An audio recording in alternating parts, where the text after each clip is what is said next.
ರಜನಿಕಾಂತ್ ಭಾರತದ super star. ವಯಸ್ಸು 70 ದಾಟಿದ್ದರೂ ಸಿನಿಮಾಗಳಲ್ಲಿ ನಟಿಸುತ್ತಿದ್ದಾರೆ. ಬ್ಲಾಕ್ ಬಸ್ಟರ್ ಸಿನಿಮಾಗಳನ್ನು ನೀಡುತ್ತಿದ್ದಾರೆ. ಅದಕ್ಕೆ ತಕ್ಕಂತೆ ಕೋಟ್ಯಾಂತರ ರೂಪಾಯಿ ಸಂಭಾವನೆಯನ್ನು ಪಡೆಯುತ್ತಾರೆ. ಅತಿ ಹೆಚ್ಚು ಸಂಭಾವನೆ ಪಡೆದ ಭಾರತದ ಟಾಪ್ ನಟರಲ್ಲಿ ರಜನಿಕಾಂತ್ ಸಹ ಒಬ್ಬರಾಗಿದ್ದಾರೆ. ಇಂದು ಕೋಟ್ಯಾಂತರ ಸಂಭಾವನೆ ಪಡೆಯುವ ರಜನಿಕಾಂತ್ ಮೊದಲ ಸಿನಿಮಾದಲ್ಲಿ ನಟಿಸಿದಾಗ ಎಷ್ಟು ಸಂಭಾವನೆ ನೀಡಲಾಗಿತ್ತು ಗೊತ್ತಾ? ಅವರು ನಟಿಸಿದ ಮೊದಲ ಸಿನಿಮಾ 1975ರಲ್ಲಿ ಬಿಡುಗಡೆಯಾದ ಅಪೂರ್ವ ರಾಗಂಗಳ್. ಆ ಸಿನಿಮಾದಲ್ಲಿ ಕಮಲ್ ಹಾಸನ್ ನಾಯಕ. ಆ ಸಿನಿಮಾಕ್ಕೆ ರಜನಿಕಾಂತ್ಗೆ 2,000 ರೂಪಾಯಿಗಳನ್ನು ನೀಡಲಾಗಿತ್ತಂತೆ. ಆಗ ರಜನಿಕಾಂತ್ಗೆ ನಿಗದಿಪಡಿಸಲಾಗಿದ್ದ ಸಂಭಾವನೆ ಅಷ್ಟಾಗಿತ್ತಂತೆ. ಈ ಬಗ್ಗೆ ನಟಿ ಶ್ರೀದೇವಿ ಹಿಂದೊಮ್ಮೆ ಮಾತನಾಡಿದ್ದರು.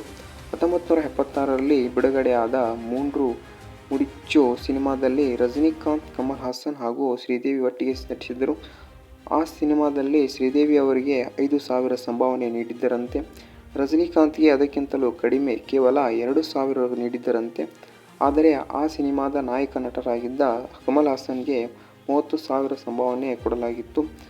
ರಜನಿಕಾಂತ್ರನ್ನು ಗಳಿಕೆ ವಿಷಯದಲ್ಲಿ ಕಮಲ್ ಹಾಸನ್ರನ್ನ ಹಿಂದಿಕ್ಕಿ ಬಹಳ ಸಮಯ ಆಗಿದೆ. ಆದರೂ ಕೂಡ ಇಬ್ಬರು ತಮಿಳು ಸೂಪರ್ ಸ್ಟಾರ್ಗಳು. ಇದು ಇವತ್ತಿನ ರಜನಿಕಾಂತ್ ಅವರ ಸ್ಟೋರಿ. ಇಷ್ಟವಾದರೆ ಲೈಕ್ ಮಾಡಿ, ಶೇರ್ ಮಾಡಿ.